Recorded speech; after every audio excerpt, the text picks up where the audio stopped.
being isolated and lonely, and there's so much confusion in our culture.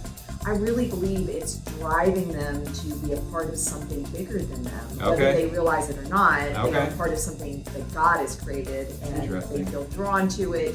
They feel accepted and loved. Mm-hmm. It's all the things that God has created us to be and to do, and finding that on school campus, whereas they spend the most of their time anyway. Yeah. So I think it's just perfect how God is going in and creating this really great space for them to belong and have purpose. Working with the local church to take the hope of Christ to every student in the United States. This is First Priority.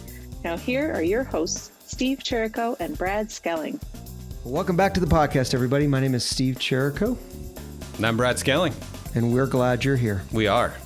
Glad that you're listening in today because we have another amazing story from another amazing director. I feel like we're weeks into the story thing and it's not getting old. Try to make story time for the summer. Summer story.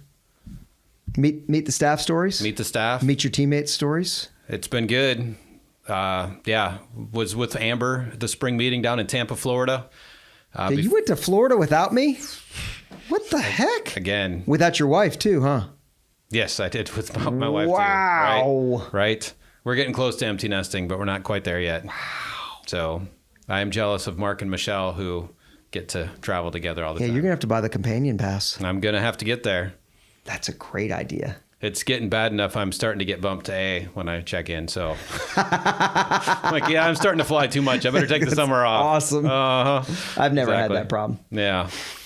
Mr. Cherico, you are C58. Exactly. We know exactly who you are. Goodness. Well, get back off the rabbit trail. Exactly right. We have Amber Johanson on with us today. First priority extraordinaire, student leader extraordinaire, keeps the main thing. Great storyteller. You get a glimpse of the story she's going to share. Or the story she does share, full of them at the spring meeting. Yep. If you haven't shown up for a spring meeting or the fall conference, get there because just being in the room with all of these people just keeps you going. Yep. So, yeah. Well, let's jump in, hear her story, and then we'll come back. Sounds good. Well, as Steve said, I have Amber Johanson with me today. Amber, welcome to the show. Thank you, Brad. Tell us a little bit about yourself, who you are, where you are, for our audience who hasn't heard you in a while. You've been on the show a few times. But it's been a while, yes, so introduce yourself. Thank you. I'm Amber Johanson. I'm the Executive Director of First Priority of Tampa Bay, and we cover Hillsborough, Pinellas, Pasco, and Polk County here in Central Florida. And Four counties now. We have been here since 2009. Yeah. And I have been in the position of Executive Director since 2013. Okay. Family? Yes, I'm married, and my husband and I have 3 grown children. Okay. So we're empty nesters, and we love it. Mm-hmm. And the 2 boys are here in town, and Lane is somewhere in the world? Yes, my daughter, she's somewhere in the world. She's the traveler. She is. She's 22. She's in Jordan right now. And then she will be back in Poland, and then she's going to go to grad school in Austria. And she's doing school right now over there, right? No, she is teaching English in a school in Jordan. Wow. That's why I have to ask all the questions, because you never really do know. We never know where she's at. What's going on. Thank That's God awesome, for though. FaceTime. She's awesome. Well, That's amazing. She has an adventurous spirit. Yes. Unlike her mother. That's okay. That's okay. More power to her. Yeah. More power to her. So update us on First Priority in Tampa. What's been going on this year? How's it been going? Yeah. Well, it's going great post-COVID. You and I were speaking about this earlier. We feel students are really engaged. Okay. They want to be a part of it. They love the idea of being in leadership and sharing their faith with their friends at school. And I think and data is showing this through CDC. They are isolated, they're lonely, and they are looking for a place to belong and connect. And First Priority is that. So we have just had. We have 65 active clubs. Okay. 73 that are. We have a few that are in the process of starting for next year. Okay. But in terms of leadership teams, I don't know that we've ever had so many students actively involved in leadership. Really? So for me and for our team, we are super excited about that because it's such the sweet spot for First Priority anyway, to be student-led. Yeah. And then to see students really wanting the opportunity and then owning it, I think it's been really positive. So what's the motive behind that? What's God doing right now that's causing these students to stir? You have any thoughts? I think that's a great question. I love the way you worded it. It's a great question, and I think it is. I think it's loneliness, and I think God wants. Well, I know God wants us to be connected. Yeah. And I think that being isolated and lonely, and there's so much confusion in our culture. I really believe it's driving them to be a part of something bigger than them, whether they realize it or not. They are part of something that God has created, and they feel drawn to it. They feel accepted and loved. And it's all the things that God has created us to be and to do. And they're finding that on school campus, whereas they spend the most of their time anyway. Yeah. So I think it's just perfect how God is going in and creating this really great space for them to belong and have purpose. That's awesome. I hadn't thought of it that way before. We've seen the number grow up across the board, not just in Tampa, but we hadn't really asked that question. Why? What's God doing to have that? So. I mean, obviously, we don't know all that God is doing, well, right? Of course, we'll but never just know that. based on what God's Word has says, and what kids are telling us, I do believe. I also believe they're finding purpose, which there's just so few places in their environment to do that. Yep. If they're not going to church and they're not really connected at home or with friends, then I think this is God's drawing them to Himself. Sure. That's awesome. So do you have a club story from this year? What's a favorite thing that's gone on? I do have a great story that I would love to share. I'm not going to name the school, but it's a school in the Bay Area that is high needs. It's such high needs. It's a middle school. It's such high needs that the district has recently sent in a team to help turn it around. Oh, wow. It's a lot of students on free lunch, low performing, students are bussed in. Yeah. So it's a high percentage of students who are migrant and just high needs. And so the teacher wanted to start a club there, and they had also brought in a pastor that I wasn't aware of. So the pastor stepped in through the school and was basically leading the meetings. And so then the teacher called me and said, is this legal? And I explained to her it's not, and that it needs to be student-led. Well, we ended up talking to the pastor because he had to be trained, and as we were talking to both he and the teacher, they just said, I don't think these students can do it. They're just not, they're too low performing. And I thought, oh, here we go again. Because I've heard this so many times, and some of our best teams are in low performing schools. Sure. So I said, all right, well, let me come in and train the students, and we'll see what we have. Yeah. And so I went in, and we probably had 15 kids in the room, and they were 7th and 8th graders, and I've been doing this a long time. I mean, 2009, and trained a lot of teams, a lot of low performing students. Brad, I've never seen anything like this. These kids, and so many of them were, you could just tell, were insecure and very timid. Sure. But as I started drawing them out to be a part of the leading process, they were just, it was unbelievable. And what we discovered is most of the kids in the room, not only do they go to church, but they knew their Bibles. I mean, just their Bible knowledge was amazing. That's awesome. It was really cool because it just reminded me, okay, maybe they're not high performing in school, but they're high performing in God's kingdom. They know Him, they're seeking Him, they know His Word, and really that has eternal value, right? I love it. And just over the course of the next couple of weeks that I would go back and help train, we now have a team there of 6 students who love to get up and help the club run. And we had a behavior coach, our behavior interventionist come in, and he noticed the students, and he said, these are kids who never talk. They never say a word. Really? He said, I can't believe you all have been able to get them into leadership. And I said, they were just waiting to be asked. They really were.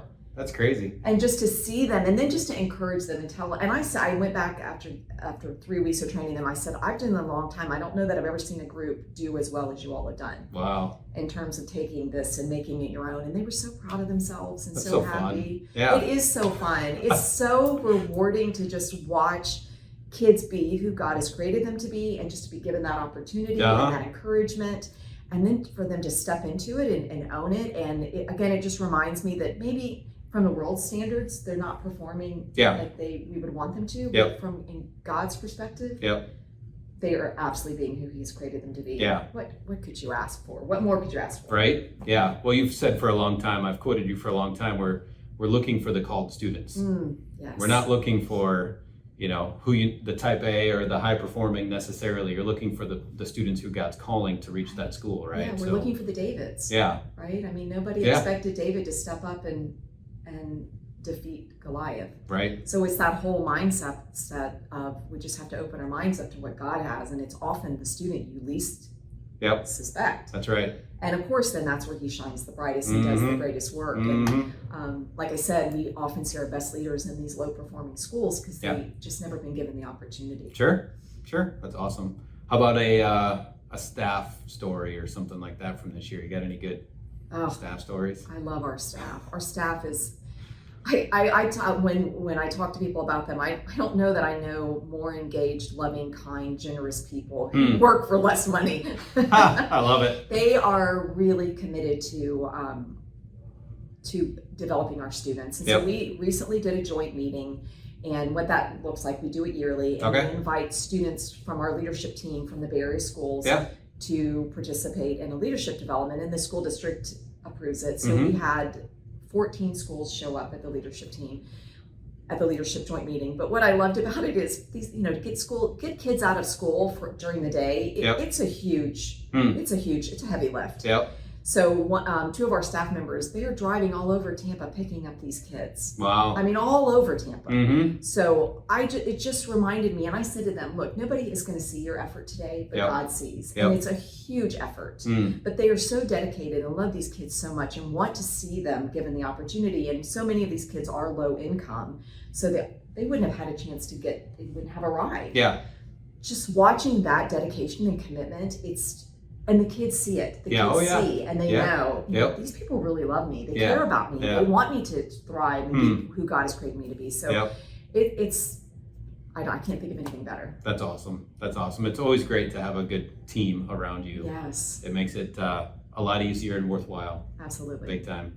So I guess parting comments, what would you advise right now to a newbie coming into First Priority, whether they're a coach helping out or a teacher sponsor or a staff member? Maybe there's two different pieces of information for those two different groups, but what would you say to somebody coming in right now? I think just going back to the story that we just told, I think we should not rule out any student. No matter their circumstances or their ability. We just had a student, I've just heard a story from one of my staff members where he is leading and he has a speech impediment. And he just thought he couldn't do it. And my team member said, absolutely. We just should not count them out. In fact, we should be giving that space to them. Because I really do believe that's one of the best parts of First Priority is we're giving opportunity to students who may never have opportunity to lead or have influence or be considered valuable or to think they have purpose. So I would encourage you to let God move into those circumstances. And if it's a student who potentially has a bad behavior record or isn't very strong in their faith, I would not rule that out. I would let God work through those circumstances. That's a good word. That is a good word. We oftentimes see the obstacle and don't want to overcome that or work through it, right? But God's calling us to work through that. Or we count them out and God hasn't said to do so. Because we're so focused on the behavior and the outward appearances. It's just part of our culture, and God is looking at the heart. That's right. And his goal is to make us more like him. So potentially a child or a person or a student or a teacher could really have a life change through First Priority if we weren't the obstacle or the stumbling block. So we need to make sure we don't stand in the way. We might be the obstacle. Right, yes. Wow. That's a good word. Well, thank you for joining us today. You, Brad. Appreciate it. Yeah. Well, Steve, what did you think of Amber's stories today? Well, one, not surprised. Two, very, very much Amber Johansen, not passionate at all. Not burdened at all. Just, just things come and go. Wait. Not opinionated at all. Exactly. No, I adore Amber and her family and her husband and the kids, and all the respect in the world. Yeah, she is a testament to somebody who is laying it down for the sake of the kingdom, and I'm glad to know her. And the thing about it is, she sometimes apologizes for being, a ball of fire, but that's what makes her great. She's passionate. She is determined. She makes it happen. I mean, she's built an amazing team. We got to sit with 3 others from her team at the spring meeting, got to meet Ben, and Sierra was there again. If you were at the fall conference, you met Sierra and Karina. It's just been amazing. It was an amazing time together. Good. Well, yeah, and I guess, I hope this was an encouragement to everybody.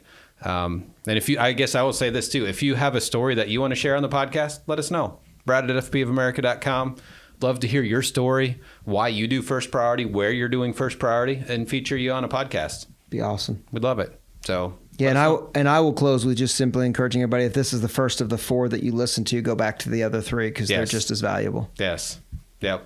Well, Teresa made a comment. Teresa was on a few weeks ago. She made a comment, whenever she's discouraged, she'll just throw the podcast on and listen, and that'll help get her out of the discouragement for a moment. And I was like, yeah, that's pretty cool. That is why we do this. Exactly right. We're not trying to reach the masses. We're trying to encourage and train those who are in the markets doing First Priority, leading day in and day out. And we're glad we can be a part of it. Yep. Well done. Mm-hmm. You too? Me too. Yeah. Well, thanks everyone for listening, for giving Steve a 5-star review, because I only gave him 2.5. 5-star review. Until next week, we'll talk soon. Bye, Nate. See you soon, buddy.